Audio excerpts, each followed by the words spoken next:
2023 സംസ്ഥാന ചലച്ചിത്ര അവാർഡുകൾ മുഖ്യമന്ത്രി പിണറായി വിജയൻ വിതരണം ചെയ്തു. മികച്ച നടനുള്ള പുരസ്കാരം പൃഥ്വിരാജിനും മികച്ച നടിക്കുള്ള പുരസ്കാരം ഉർവശി, ബീന ആർ ചന്ദ്രൻ എന്നിവരും ഏറ്റുവാങ്ങി. സംസ്ഥാന സർക്കാരിന്റെ പരമോന്നത ചലച്ചിത്ര പുരസ്കാരമായ JC ഡാനിയൽ പുരസ്കാരം സംവിധായകൻ ഷാജി എൻ കരുണിന് സമ്മാനിച്ചു.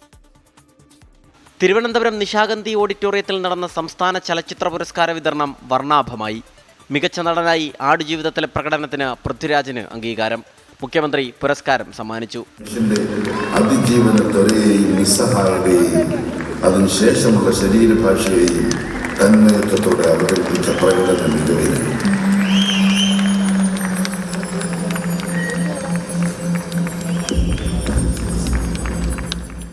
ചടങ്ങിന് സാക്ഷിയാവാൻ മാതാവ് മല്ലിക സുകുമാരനും എത്തി. പുരസ്കാരം നേടിയ ശ്രീമതി ഉർവശിയാണ് സംസാരിക്കാനായി നമ്മളോട് ക്ഷണിക്കുന്നത്. ആടുജീവിതം എന്ന സിനിമ എന്നെ സംബന്ധിച്ചിടത്തോളം വളരെ വളരെ സ്പെഷ്യലാണ്. ഒരു ആർട്ടിസ്റ്റ് അല്ലെങ്കിൽ ഒരു നടനെ സംബന്ധിച്ചിടത്തോളം കരിയറിൽ അല്ലെങ്കിൽ ജീവിതത്തിൽ ഒരുപക്ഷെ ഒരിക്കൽ മാത്രം സംഭവിക്കുന്ന ഒരു അത്ഭുതമായിട്ടാണ് ഞാൻ അത്തരം ഒരു സിനിമയെ കാണുന്നത്. ഉള്ളൊഴുക്കിലെ പ്രകടനത്തിന് ഉർവശിയും തടവിലെ പ്രകടനത്തിന് ബീന ആർ ചന്ദ്രനും മികച്ച നടിക്കുള്ള പുരസ്കാരം പങ്കിട്ടു.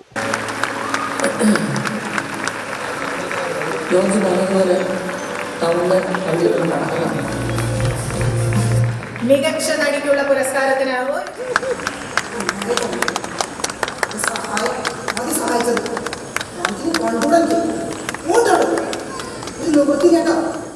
ഒൻപത് പുരസ്കാരങ്ങൾ വാരിക്കൂട്ടിയ ആടുജീവിതത്തിലൂടെ ബ്ലസി മികച്ച സംവിധായകനായി.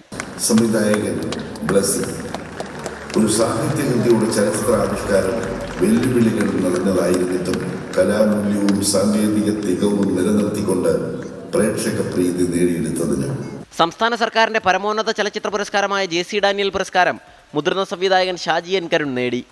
ഷാജി എൻ കരുണിന്റെ ചലച്ചിത്ര ജീവിതത്തെക്കുറിച്ച് മുഖ്യമന്ത്രി വാചാലനായി. ദേശീയ അന്തർദേശീയ തലങ്ങളിൽ മലയാള സിനിമയുടെ സാന്നിധ്യം അറിയിച്ച് മലയാളിയുടെ യശസ്സുയർത്തിയ സംവിധായകനാണ് ശ്രീ ഷാജി എൻ കരുൺ. മമ്മൂട്ടി നായകനായ കാതൽ മികച്ച ചിത്രത്തിനുള്ള പുരസ്കാരം നേടി. 35 വിഭാഗങ്ങളിലായി 48 പേരാണ് അവാർഡിന് അർഹരായത്. 24 തിരുവനന്തപുരം.